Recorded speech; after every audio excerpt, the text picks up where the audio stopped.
Bonjour, bonjour, bonsoir, tout dépend d'où tu es actuellement. Aujourd'hui, je vais parler d'un sujet très important que beaucoup semblent ignorer. C'est bien, on a vu que le Mali et le Burkina se sont vraiment soulevés pour pouvoir arracher, enfin, pas arracher, pour pouvoir mettre en place des initiatives qui vont leur permettre de pouvoir arracher leur liberté. La Guinée-Conakry a suivi, est en train de suivre plus ou moins les pas, bien que ça reste un peu mitigé de leur côté. Le Niger, actuellement, qui vient d'emboîter le pas, le prochain pays, les quatre fantastiques, comme l'Occident euh, le surnomme, qui vient de suivre les traces. Comme je l'ai dit dans une de mes vidéos, avoir la volonté de pouvoir arracher sa liberté, c'est très bien de pouvoir euh, se battre pour sa souveraineté, c'est très bien, mais tant que tu ne te donnes pas les moyens de pouvoir y arriver, là, il y a anguille sous roche. Ici, on va voir pourquoi est-ce que le Niger, pourquoi est-ce que le Mali, pourquoi est-ce que même le Burkina Faso doivent sortir carrément de l'espace UEMOA de la CEDEAO. Tu sais, il y a une vérité que la France cache. Et c'est ça qui justifie qu'elle veut coûte que coûte se maintenir au Niger, ou ce qui justifie qu'elle manipule la CEDEAO pour prioriser plus l'option militaire et qu'il ne puisse pas avoir des dialogues avec les militaires qui sont au pouvoir. Or, on sait, d'après la tradition africaine, lorsqu'il y a conflit, qu'est-ce qu'on fait? On priorise d'abord le dialogue. C'est le socle même, je crois, même dans toutes les cultures des pays africains, je crois. Le dialogue est toujours priorisé en termes de conflit. C'est comme ça nos ancêtres faisaient pour pouvoir maintenir l'unité, pour pouvoir vivre toujours dans la paix constante. Mais ici, tout d'un coup, qu'est-ce qu'on constate? Ben, oh, il faut attaquer le Niger. Oh, il faut en finir avec le Niger. Qu'est-ce qui ne va pas? Le général Tiani fait partie de l'ancien régime qui collaborait avec cette même France dans des dossiers obscurs et très simples. Donc, il est assis sur une mine d'informations secrètes et stratégiques. Donc, l'attitude de la France dans le territoire, dans la tentative de déstabilisation de la région du Sahel, cache énormément des épines. Hein. Et c'est ça qu'on va essayer de faire. Pourquoi la France veut tant déstabiliser, euh, c'est-à-dire la France veut tant déstabiliser le Mali, le Burkina Faso, à travers le Niger? Parce qu'on sait qu'elle a été chassée du Mali, elle a été chassée du Burkina Faso, et ils se sont repliés vers le Tchad et puis le Niger. Et on sait tous qu'à partir du Niger, comment est-ce que la France a maintes fois violé l'espace aérien du Mali et du Burkina Faso, et sans compter encore d'autres missions secrètes qu'elle était en train de mener dans le sol malien et jusqu'à aujourd'hui encore. Tu vois, ça, ce sont des informations crédibles. Donc, le général Tchani possède ces informations stratégiques et surtout, tu as vu dans le média qu'il avait eu une visite de la mission diplomatique malienne au Niger. Donc, ils ont eu le temps de pouvoir échanger avec l'état-major du Mali et du Burkina Faso de toutes ces informations que le régime, Bazoum, parce qu'il faut savoir que ceux qui sont au pouvoir, c'est toujours le régime, c'est toujours le même régime qu'ils détenaient. Donc, dû au fait qu'ils ont une connaissance, je parle du Mali et du Niger, ils ont une connaissance ils ont une connaissance euh, de ces informations, ben, le Mali est aujourd'hui en position de force face à la CEDEAO, face à la France. Et pareil aussi pour le Burkina Faso. C'est pourquoi, euh, et ces mêmes informations que la France, j'avais déjà fait une vidéo, il faut aller voir, hein, ces mêmes informations que la France ne veut en aucune manière que ça sorte des médias du grand chemin et surtout que la population soit au courant, que la population soit au courant parce que ça mettrait mal sa position et son rayonnement à l'international. Donc, moi, énormément, hein, et j'encourage vraiment le Mali à faire tout son possible pour pouvoir sortir de la CEDEAO.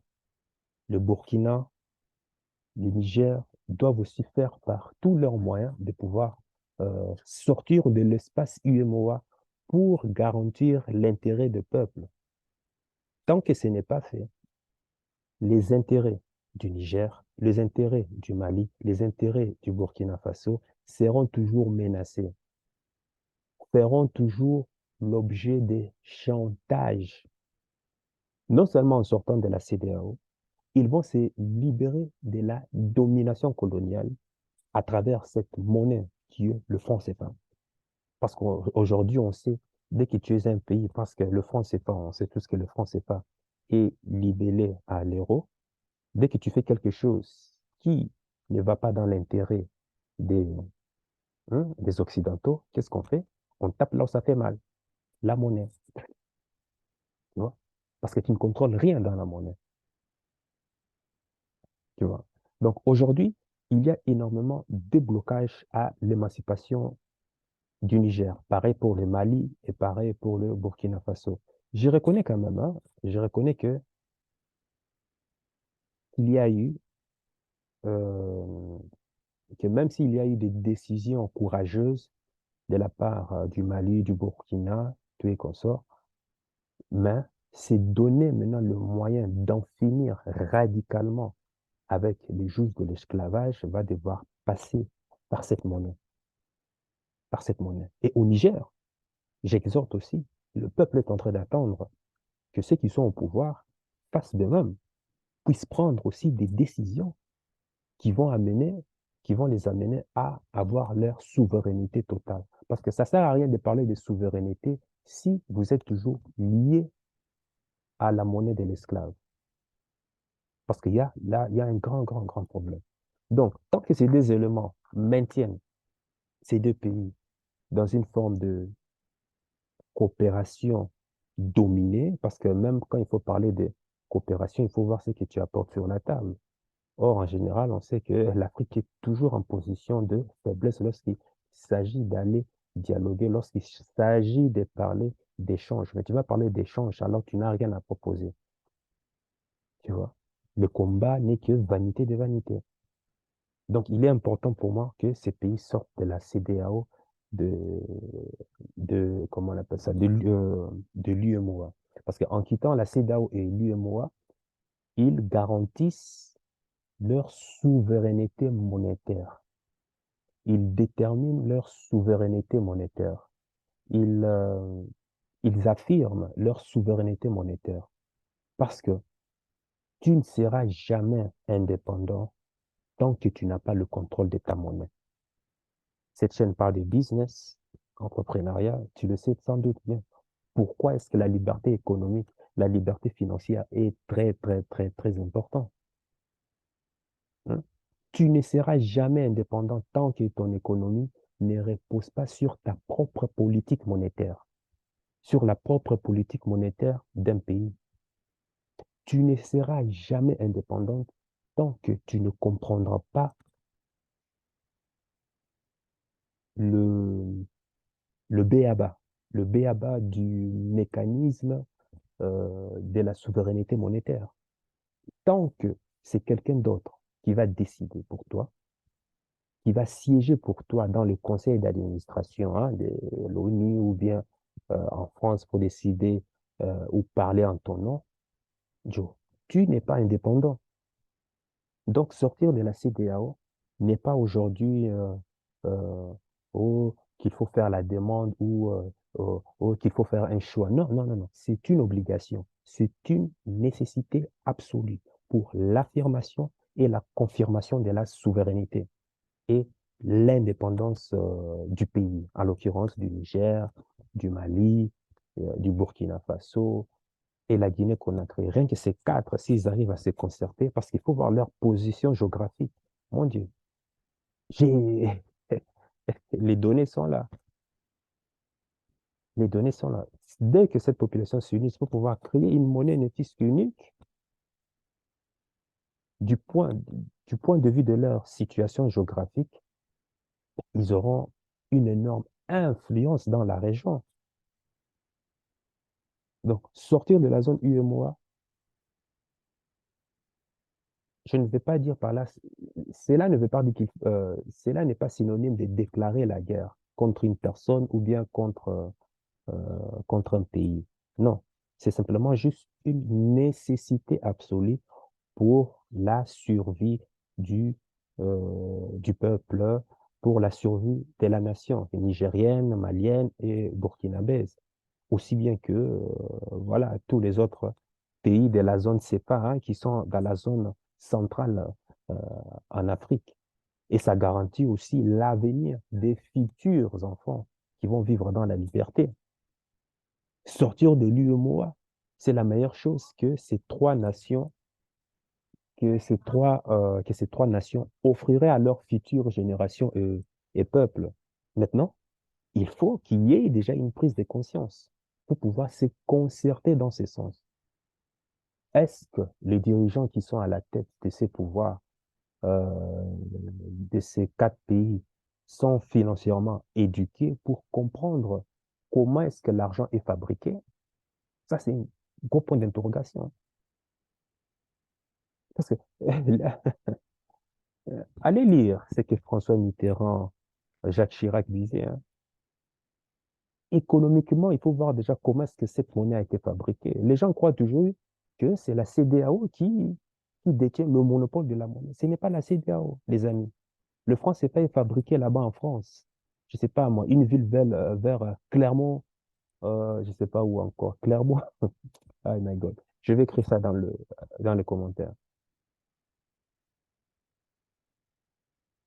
Et le franc CFA est arrimé à l'euro. Donc, tu comprends bien déjà que même quand il s'agit de parler de compétition, même quand il s'agit de parler d'échange, pourquoi est-ce que l'Afrique aujourd'hui n'est pas industrialisée? Comment est-ce que toi, tu utilises une monnaie qui est adossée à l'euro, tu veux créer des industries euh, qui vont rivaliser avec les industries internationales? C'est impossible. C'est impossible. Tu comprends bien déjà pourquoi est-ce que créer des industries en Afrique, avec cette monnaie en tout cas, c'est déjà mal barré. Parce que vous dépendez du trésor français. Vous dépendez des trésors français. Et que je parle des industries qui vont rivaliser à l'international.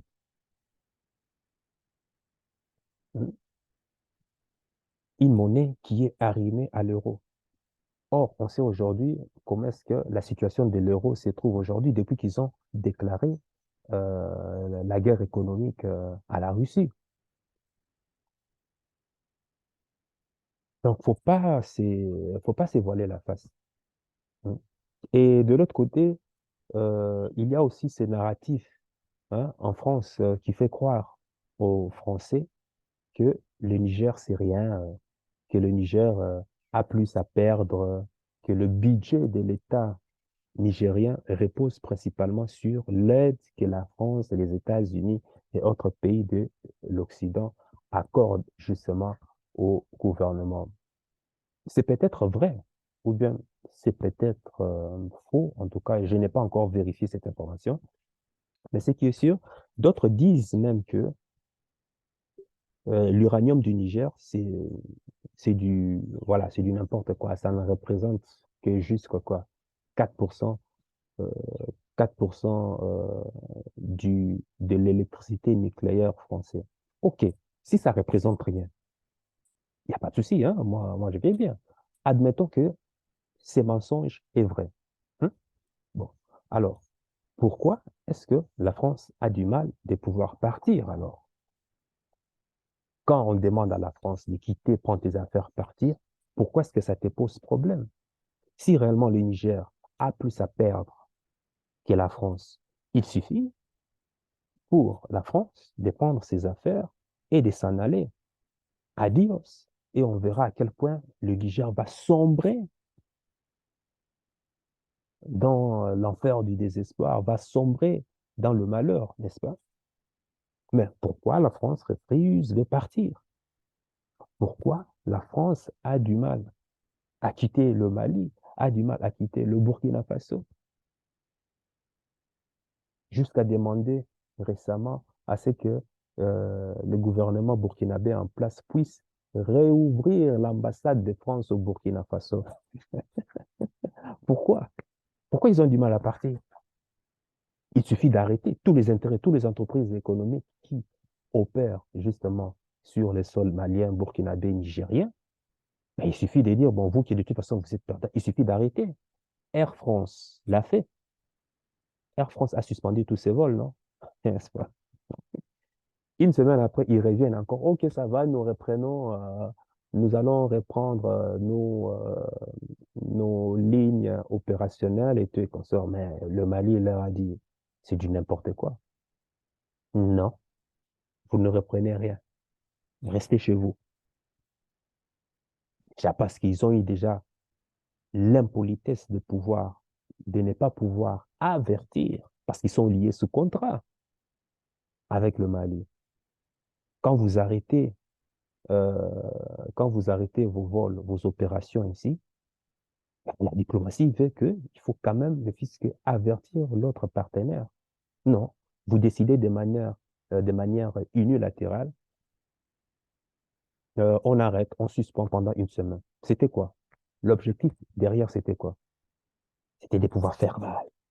C'était de pouvoir voir si le Mali allait commencer à pouvoir pleurer. S'il vous plaît, nous avons envie d'aller en France. S'il vous plaît, ouvrez les lignes. C'était ça, la pression économique, c'était ça. Mais ils ont vu que, malgré ces une semaine, que ben, les gars ne se plaignent pas, quoi. Ils restent chez eux. Ils ont même trouvé d'autres alternatives. Il faut revenir. Et quand on revient, on te dit non, non, non, non, non. Tu as décidé de rester dehors. Reste dehors jusqu'à nouvel ordre. Comme ça. Il faut se faire respecter. Hein? Ces genres de comportement codescendance, voilà, même dans les entreprises, à plus forte raison dans les politiques, à plus forte raison au travail, dans la société française. Ça existe toujours. Hein? C'est incroyable. Le Burkina Faso aussi, pareil, hein. Ils ont fait pareil. Aujourd'hui, c'est la France maintenant qui demande au Burkina Faso de pouvoir ouvrir l'ambassade au Burkina. Toi, tu as fermé, tu ne m'as même pas demandé. Et en plus, ils ont appris ça. Ça, c'est le Mali, hein. Ils ont appris la fermeture des lignes ou quoi que ce soit sur les réseaux sociaux. Imagine l'impolitesse que c'est, la codescendance, le mépris qu'a la France vis-à-vis de l'Afrique. Tu apprends ça sur les réseaux sociaux alors que vous avez des accords, vous avez des contrats. C'est comme si euh, tu es dans une entreprise et que ton patron publie sur les réseaux sociaux que, ben voilà, il t'a viré. Il t'a viré. Il arrête de travailler avec toi, donc tu ne peux plus venir. Tu apprends ça sur les réseaux sociaux. Comment est-ce que tu vas te comporter? Comment est-ce que tu vas réagir? C'est ça qui se passe. C'est le même comportement qui se passe entre la France et les pays euh, africains. Donc, si la France refuse de partir, tu comprends bien que si ces pays en question, le Niger, le Mali, le Burkina ne représentent rien, ben, il suffirait simplement de prendre tes affaires et puis retourner chez toi. C'est le moyen le plus simple. Et tu comprends bien que tout ça, ce sont que des mensonges, des tromperies qui ont tout le temps gouverné le peuple français, hein. Je l'ai dit, on a toujours grandi dans le mensonge, mensonge total. L'histoire de la France est déjà biaisée. L'éducation en France, biaisée. Réussir en France, un vrai plafond de verre. Et d'ailleurs, même ceux qui réussissent sont à l'extérieur, hein. La plupart de ceux qui ont réussi, ce sont ceux qui vivent à l'extérieur. C'est quand le Français va à l'extérieur qu'il rayonne et qu'il brille en général. Ça, ce sont des statistiques, c'est pas moi qui les dit. Donc, la France, c'est c'est un peu comme quand tu as un petit groupe d'élites qui détiennent la vérité, qui connaissent la vérité, et tu as la grande masse qui nage simplement dans le soft power des lobbies. Et puis entre les deux, tu as peut-être des petits rebelles intelligents, hein, qui ont déchiffré le code et qui ont brisé ce plafond de verre pour pouvoir vivre librement. Alors, la France essaye de les attraper, de les tirer vers le bas, et puis ils se vont expatrier. Bon, enfin, expatrier. Ils vont immigrer à l'étranger. Et c'est de là, tu as la paix. Et là, maintenant, et là, tu peux commencer à inspirer maintenant d'autres personnes qui ont souci de pouvoir vivre librement, de pouvoir vivre dignement, à pouvoir suivre le pas. D'où tu vois tous ces coachs, tous ces mentors, businessmen, entrepreneurs qui essaient tout le temps sur la toile d'exhorter les personnes à pouvoir sortir du système salarial, ce système d'esclavage. Mm.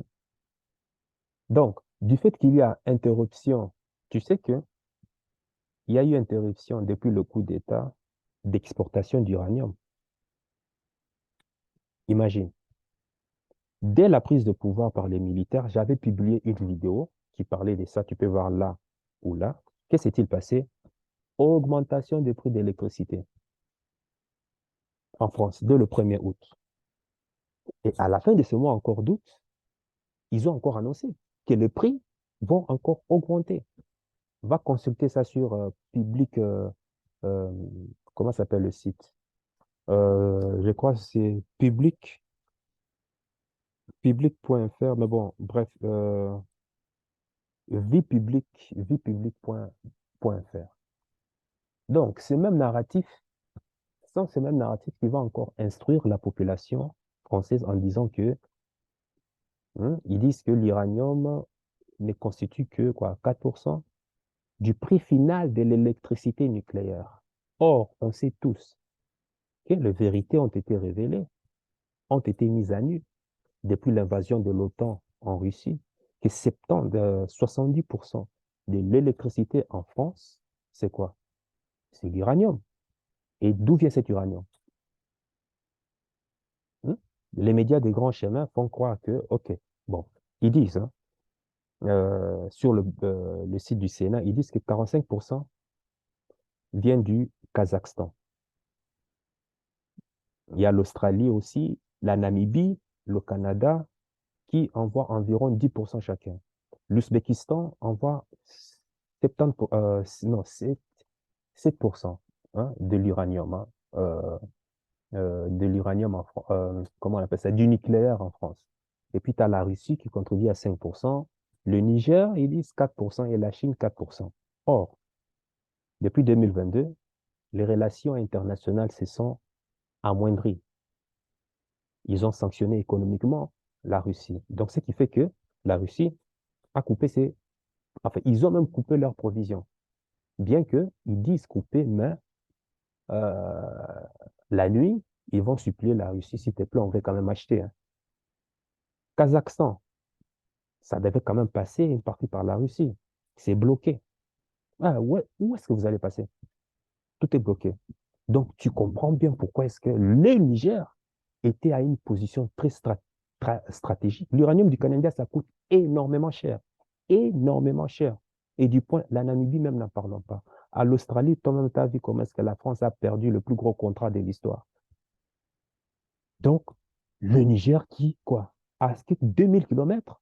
Donc, tu comprends bien que non seulement la main-d'œuvre est moins chère, et le coût de production revient énormément moins cher à cause de la qualité de cet uranium. Donc, tu comprends pourquoi que c'était crucial, énormément crucial pour la France. Parce que ils se sont asphyxiés eux-mêmes en sanctionnant la Russie. Il leur fallait maintenant trouver d'autres partenaires. Voilà pourquoi le Sahel était un endroit stratégique où il fallait tout le temps s'aimer la division, la zizanie, le trouble, la guerre, de telle sorte qu'à contrôler ces endroits stratégiques. Parce que je t'ai dit, hein, au Niger, hein, il y a du silicium. Au Niger, il y a du gaz. Au Niger, il y a du pétrole. Au Niger, il y a tout. Mais c'est simplement qu'ils n'ont pas encore réussi à découvrir cela. Et ça doit être le travail même de la population. Et le gouvernement doit inciter justement à ce qu'il y ait des grands champions qui vont se focaliser spécialement à pouvoir se spécialiser dans ces domaines. Hein. Donc, ce narratif est complètement faux. Actuellement, le nucléaire en France, ça vient du Niger. L'uranium qui vient du Niger. Mais ils veulent te faire croire que non, de toute façon, c'est rien, ils ont plus à perdre. Si vous avez plus vous avez plus à perdre, mais partez. Donc, voilà ces mêmes gens qui profitent de l'uranium du Niger, ces mêmes politiciens français qui vivent dans l'opulence grâce aux bénéfices de cette ressource. Mais au Niger, les gens vivent dans la pauvreté, dans la misère absolue. Je sais de quoi je parle. Et vous êtes là en train de dire que, voilà, c'est notre civilisation. Ils sont là en train de dire, hein, c'est ça notre civilisation, c'est notre mode de vie. Mode de vie. Quel genre de civilisation, ça? Et il s'étargue, il se glorifie de cela. Et moi, c'est pourquoi je vais toujours soutenir des coups d'État tant que, je dis bien, tant que ceux qui sont au pouvoir ne respectent pas les valeurs du peuple, tant que ceux qui sont au pouvoir ne respectent pas la dignité du peuple, tant qu'il y aura chantage, tant qu'il y aura vol, tant qu'il y aura corruption, tant qu'il y aura détournement, moi je pense que, enfin tu l'as déjà vu, hein, j'encourage toujours, j'encouragerai ces genres de coups d'État. Tant que le peuple ne sera pas souverain, tant que l'intérêt du peuple ne sera pas pris en compte dans la gouvernance, dans les décisions stratégiques de leur pays, moi j'encouragerai toujours le coup d'État. Et ne viens pas me dire que oui, ça ne se fait pas. Général de Gaulle, comment est-ce qu'il est venu au pouvoir? Général de Gaulle, comment est-ce qu'il est venu au pouvoir? La révolution des, comment il s'appelle? Vers 1700, là, la révolution des bourgeois contre l'aristocratie. Les bourgeois ont payé les paysans pour que le paysan aille décapiter le roi de France. Et aujourd'hui, on assiste depuis lors, c'est voilà le bourgeois gentilhomme, hein, la fable de La Fontaine, le bourgeois gentilhomme. Et quoi? C'est toi maintenant qui vas me dire, tu vas me donner la morale? Ce même président français, le président Macron, est parti soutenir le coup d'État au Tchad, le fils qui a assassiné son père, par la main bénite de la France. Ils ont soutenu cela, n'est-ce pas? Il y a des audios, les discours sont là. Internet n'oublie jamais. Maintenant, qu'est-ce que tu vas me dire? En Côte d'Ivoire, pareil. Le président aujourd'hui qui est en train de dire, oh, nous n'acceptons pas des coups d'État. Ouais, lui-même, il est venu au pouvoir par des coups d'État institutionnels. Il a supporté des coups d'État militaires. Sénégal, pareil. Mais alors, pourquoi est-ce que moi, je peux pas pourquoi est-ce que moi, je peux pas me permettre d'encourager cela? Tant que ça, tant que ceux qui prennent le pouvoir travaillent pour l'intérêt du peuple. Le président Macron a supporté dernièrement ici, au Tchad. Tu vois. Donc, je pense que l'Afrique doit concevoir sa démocratie par rapport à sa tradition, par rapport à sa spiritualité. Il y a des livres, il y a des archives. Comment est-ce que nos anciens ancêtres, il y a 10 000 ans, 20 000 ans, 100 000 ans, 200 000 ans, 300 000 ans, comment est-ce que nos ancêtres vivaient avec la communauté, avec d'autres peuples? Comment est-ce que nos ancêtres ont civilisé le monde? Ils ont voyagé en Asie, en Amérique et tout et consorts. les archives sont là. Pour moi, il suffit vraiment de faire marche arrière, de pouvoir revoir ses racines et puis maintenant de consolider maintenant, voilà, une marche à suivre pour pouvoir vivre ensemble. Parce qu'une démocratie imposée par l'Occident ne mène qu'à travailler pour les intérêts de l'Occident, ça c'est clair. Mais à partir du moment où tu travailles pour les intérêts du peuple, on a vu ça avec Kadhafi. Qu'est-ce qu'ils ont fait? Ils t'ont mis, ils t'ont endoctriné avec les médias de grand chemin comme quoi il massacrait son peuple. Au final, voilà, ils ont fini avec lui. Et voici ce qui est maintenant la Libye. Où est passé l'or de la Libye? Ah, voilà.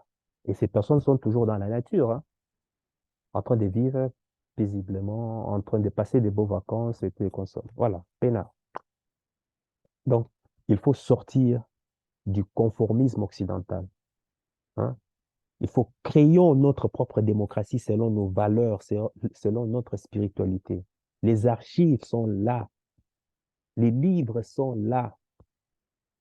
On nous a fait croire que la culture africaine repose, c'est une culture orale. Bullshit, c'est faux. Tout ça, c'est faux. Ce sont ces mêmes narratifs, ce sont ces mêmes endoctrinements. Les archives, les livres sont là. Retournez auprès de vos racines et puis maintenant, tu bâtis. Parce qu'à partir du moment où tu t'es connu, à partir du moment où tu t'es bien personnalisé, c'est là maintenant que tu peux parler maintenant de mondialisation. C'est là maintenant que tu peux maintenant t'externaliser maintenant pour maintenant aller discuter maintenant avec les autres parce que tu sais d'où tu viens. Tu sais ce que tu veux et tu sais ce que tu as besoin de l'autre. La Chine, c'est ce que la Chine fait. Voilà, les démocraties. Il y a une démocratie en Chine. Oui, une démocratie selon leur tradition. Qui va venir les en empêcher? Au Qatar, en Arabie Saoudite. C'est selon leur tradition. Pourquoi est-ce qu'on ne vient pas dire là-bas que vous devez, vous devrez accepter qu'il y ait des papa, papa, maman, maman? Pourquoi ils ne vont pas parler sur le Qatar? Ah, des fois des mesures. Mais quand c'est l'Afrique, là, on vous impose. Pourquoi? Les mendiants en costume cravate, à cravate, comme disait l'autre. Des mendiants en costume cravate, tout le temps mendier. Et ça, je parle du président sénégalais. Tout le temps aller mendier, hein. Du blé, du mil, de la farine, de ceci. Alors que tu peux faire ça chez ton pays, hein. Parce que ta vision est dirigée vers la mendicité, tu ne vois que ça. Ton cerveau ne te donne que des situations, des circonstances par rapport à la vision que tu as. Voilà, moi, c'est ça que j'avais à dire, hein. C'est un petite réflexion euh, pour que le Niger, le Mali, le Burkina Faso, la Guinée-Conakry aussi, se concertent pour pouvoir sortir de la CEDEAO. Je sais que c'est peut-être facile à dire, mais parce qu'à partir du moment où tu veux sortir de quelque chose, il faut aussi planifier l'autre. Quand tu veux arrêter un système, il faut aussi prévoir quelle sera l'alternative, quelle sera la solution. Comme je l'ai dit, il vaut mieux mourir de faim maintenant pour que tes futurs enfants puissent vivre dans l'opulence, dans le confort. Ouais, c'est ça que j'avais à dire. Et toi, maintenant, dis-le-moi, est-ce que tu penses que la sortie du Mali, du Niger, de la Guinée-Conakry, du Burkina Faso, de la CEDEAO sera salutaire pour ces quatre pays, pour ces quatre fantastiques, ou bien c'est simplement dit suicide? Dis-le-moi dans le commentaire. Sur ce, sache que ton cœur, c'est déjà ce que ton cerveau essaie de comprendre. Suis la voie de ton cœur. Il connaît déjà le chemin. Ciao, ciao.